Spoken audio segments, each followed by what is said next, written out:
Hello, this is Max. We're working on Spring 2013, Midterm 2, Problem 1b. So we have the following is the recursive list abstract data type from lecture. It's not super important that you've seen this, but the problem is asking us for each of the following pieces of code, circle Y if the code contains at least one data abstraction violation, and N if the code contains no data abstraction violations. Do not guess, leave the answer blank if you do not know it. We'll award 1 point for each correct answer, no points for an incorrect answer, and 0.5 points for each answer left blank.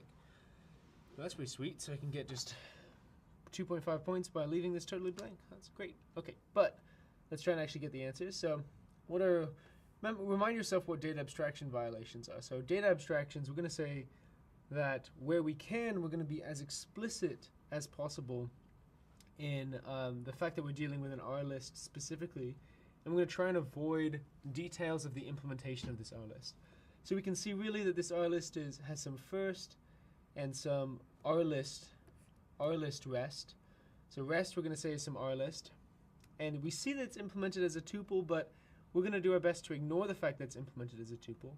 We're going to treat all empty R lists as none, so we sort of are expecting that R lists are going to end with the value none, but we're going to actually call them an empty R list instead of using the value none.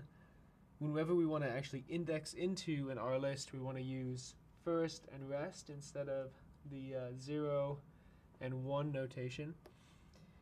If we want to get the length of an R list, we're going to call len R list and not len. If we want to get an item out of an R list, we want to actually index into an R list which has some length.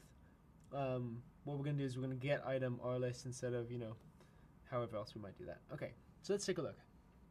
Okay, so we're constructing a new R list. This R list has a first value of 4, that looks fine, and the rest is another R list. So this rest could either be an R list or an empty R list.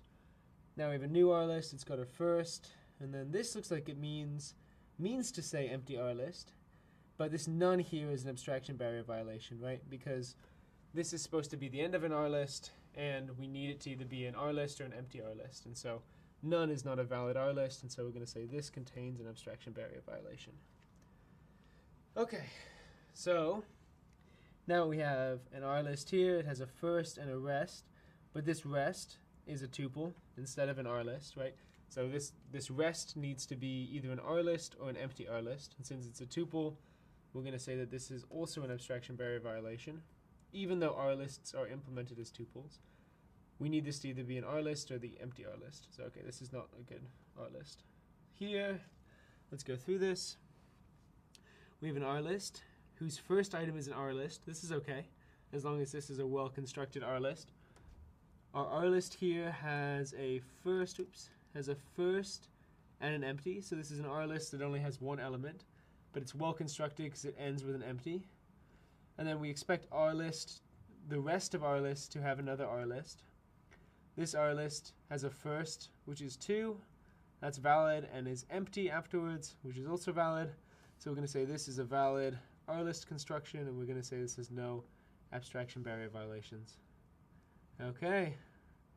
And let's take a look here. We're going to get a first and a rest, and we're passing in this tuple 1, 2, 3. First and a rest only operate on R lists, and we've passed in a non-R list. This doesn't make any sense, so we're going to say this has an abstraction barrier violation. Okay, so now let's look at x is equal to R list 5, R list. So first is fine, the rest is an R list. This R list is a first element of 4, 3, 2. This is clearly not an attempt at an R list because there's 3 elements and it's a first, right? So this is a valid first, that's fine. Now, then it's followed by a rest, which is an R list, which is good.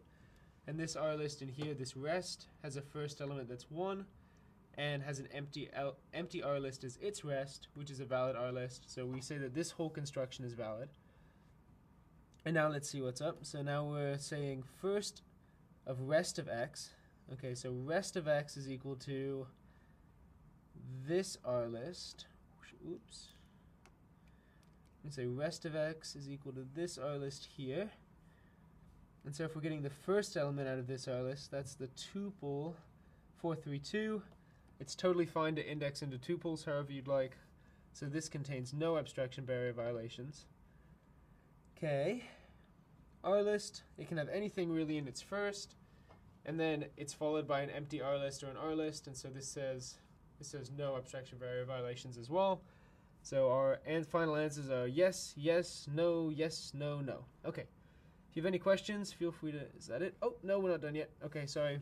We're trying to get the length of this R list. It's an R list. We're calling len. We can't call len. We need to call len R list if we want the length of an R list. And so this we're going to say has abstraction barrier violations, and we're going to say that it does. Okay, good. All right, so if you have any questions, ask on Piazza or write a comment in YouTube, and we'll try and get them cleared up. Great, thanks for watching.